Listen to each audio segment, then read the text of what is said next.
We're trying to be as clear and upfront as we can about what both the costs, what we're anticipating is some of the inflationary costs that cities are seeing, and the cost of running the city, as well as the revenue gains. And it's good to see that there are some impacts of revenue, both from city assessment growth, from the grants in lieu, and all those things. And the inflation and growth impacts we're seeing as over 3% impact at $18 million.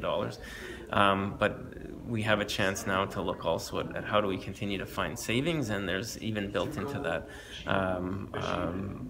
cost savings and ongoing continuous improvement. So it's a challenge. It's a growing city that continues to grow and see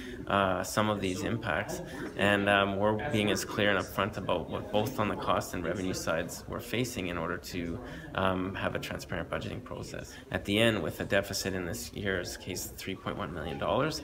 what they laid out is that is those gaps, we need to close them, and we need to be more clear when we're budgeting up front about with more realistic estimates about what we can expect. And I think this is an important step forward in doing that with this budget, both with transit. Now, landfill is another area that we have a concern, because we're not getting the same revenues that we